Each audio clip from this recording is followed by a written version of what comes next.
नए साल की शुरुआत से पहले ही एशिया की राजनीति में हलचल मच गई। चीन ने भारत को खुली चेतावनी दी, ताइवान के समर्थन से दूर रहो वरना इसके नतीजे गंभीर हो सकते हैं। मीडिया रिपोर्ट्स में यहां तक कहा गया कि चीन ने सैन्य विमानों और ताकत के इस्तेमाल के संकेत भी दिए हैं। लेकिन सवाल ये है, ताइवान आखिर भारत के लिए इतना अहम क्यों है? चीन भारत को धमकी क्यों दे रहा है? और क्या ये सिर्फ कूटनीतिक दबाव है या आने वाले किसी बड़े टकराव का संकेत? इस वीडियो में हम समझेंगे चीन ताइवान विवाद की जड़, भारत की रणनीतिक भूमिका और वो कारण जिनसे चीन को भारत का ताइवान के करीब आना खटक रहा है। तो वीडियो को अंत तक देखिए, क्योंकि ये कहानी सिर्फ ताइवान की नहीं, एशिया की ताकत और भविष्य की राजनीति की है। लेकिन आगे बढ़ने से पहले कमेंट्स में जरूर बताएं कि आप किस राज्य से हमारा वीडियो देख रहे हैं। इसी तरह की और रहस्यमयी जानकारी प्राप्त करने के लिए हमारे चैनल ट्रू हिस्ट्री को आज ही सब्सक्राइब करें और बेल आइकॉन को प्रेस करें। 1949 में खत्म हुई चाइनीज सिविल वॉर इस पूरे विवाद की नींव है। इस गृह युद्ध में दो ताकतें आमने सामने थीं, कम्युनिस्ट नेता माओ जेडोंग और राष्ट्रवादी नेता चियांग काई शेक। माओ जेडोंग की कम्युनिस्ट पार्टी को जीत मिली और उन्होंने मुख्य भूमि चीन में पीपल्स रिपब्लिक ऑफ चाइना की स्थापना कर दी। वहीं हार के बाद चियांग काई शेक अपनी सरकार और सेना के साथ ताइवान द्वीप पर चले गए और वहां रिपब्लिक ऑफ चाइना के नाम से अलग शासन चलाने लगे। यहीं से चीन और ताइवान का रास्ता अलग हो गया। चीन आज भी मानता है कि ताइवान उसका ही एक हिस्सा है जो अस्थायी रूप से अलग हुआ है। इसी सोच से वन चाइना पॉलिसी सामने आई, जिसके तहत चीन यह दावा करता है कि दुनिया में केवल एक ही चीन है और ताइवान उसका अभिन्न अंग है। ताइवान हालांकि खुद को एक स्वतंत्र और लोकतांत्रिक देश के रूप में देखता है। यही ऐतिहासिक टकराव आज तक चीन ताइवान विवाद की जड़ बना हुआ है। ताइवान स्ट्रेट न सिर्फ एक नैरो वाटरवे है, बल्कि यह ग्लोबल ट्रेड और रीजनल सिक्योरिटी में बेहद अहम भूमिका निभाता है। इस रास्ते से गुजरने वाले जहाज दुनिया के ट्रेड का एक बड़ा हिस्सा ले जाते हैं, जिससे ग्लोबल शिपिंग रूट्स और सप्लाई चेन्स पर सीधा असर पड़ता है। इंडो पैसिफिक रीजन में ताइवान की स्थिति रणनीतिक संतुलन बनाए रखने के लिए महत्वपूर्ण है, क्योंकि इसका नियंत्रण किसी भी देश को रीजनल पावर प्रोजेक्शन की शक्ति देता है। ताइवान की मौजूदगी ईस्ट एशिया में समुद्री सुरक्षा और व्यापारिक लेन्स को स्टेबलाइज करती है। यही कारण है कि चाइना के लिए ताइवान नॉन नेगोशिएबल है।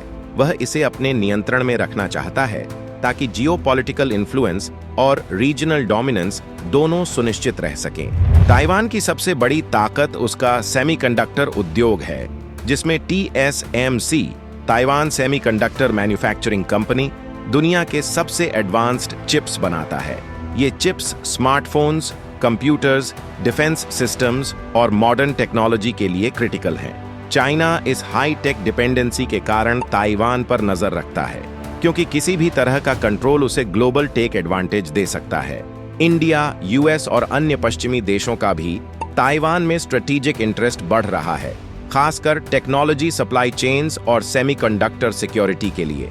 इसलिए ताइवान कंट्रोल सिर्फ जियोपॉलिटिकल मुद्दा नहीं, बल्कि टेक सुप्रेमेसी का भी सवाल है। जो देश ताइवान पर इन्फ्लुएंस रखेगा, वह भविष्य में टेक्नोलॉजी और इकोनॉमिक पावर में एज हासिल कर सकता है।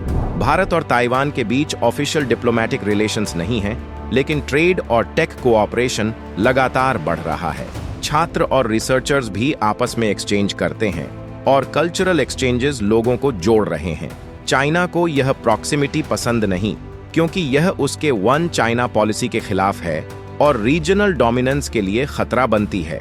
इसलिए इंडिया ताइवान के मजबूत रिश्ते चाइना के लिए हमेशा चिंता का विषय रहे हैं। हाल ही में चाइना ने इंडिया को साफ चेतावनी दी।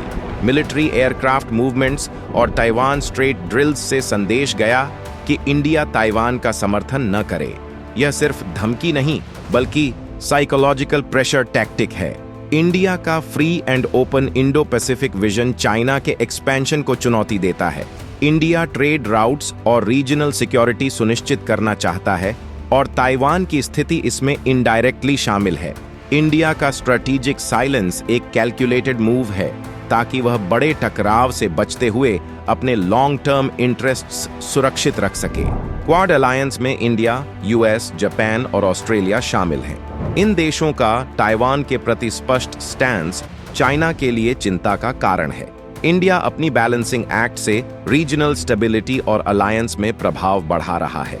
यूएस लेड कोalition और जापान ऑस्ट्रेलिया की इन्वॉल्वमेंट चाइना में एनसर्कलमेंट फियर पैदा करती है और ताइवान इश्यू को ग्लोबल सिक्योरिटी कंसर्न बनाती है। साउथ चाइना सी डिस्प्यूट्स और चाइना की मिलिट्री बेसिस ताइवान की स्ट्रेटेजिक इंपॉर्टेंस बढ़ाते हैं। ताइवान की लोकेशन रीजनल ट्रेड और मैरीटाइम सिक्योरिटी को प्रभावित करती है।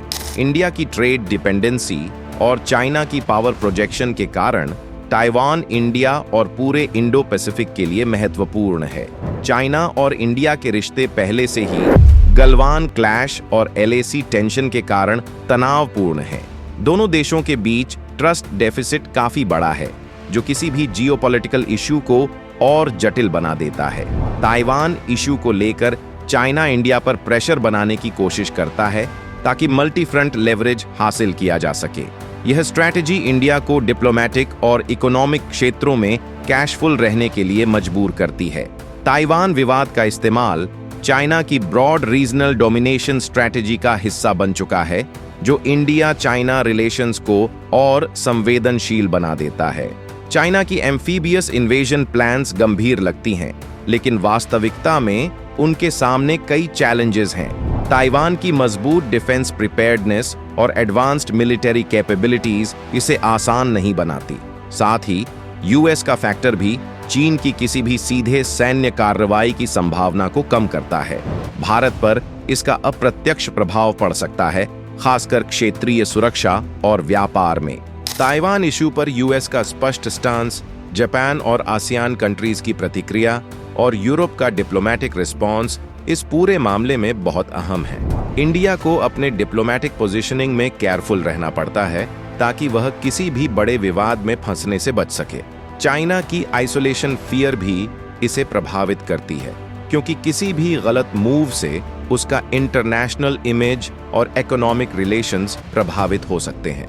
ग्लोबल रिएक्शन और डिप्लोमेटिक मैनूवर्स इस मुद्दे को केवल रीजनल प्रॉब्लम नहीं बल्कि वर्ल्ड वाइड स्ट्रेटेजिक चैलेंज बना देते हैं। ताइवान इश्यू में इंडिया के सामने इकोनॉमिक रिस्क्स भी हैं और स्ट्रेटेजिक गेन्स भी।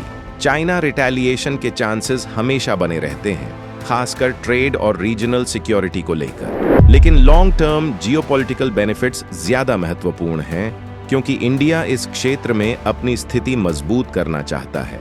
इंडिया का कैलकुलेटेड साइलेंस दर्शाता है कि वह हर कदम सोच समझकर उठा रहा है ताकि किसी भी अप्रत्याशित जियोपॉलिटिकल टकराव में फंसने से बचा जा सके और अपने नेशनल इंटरेस्ट्स को सुरक्षित रखा जा सके।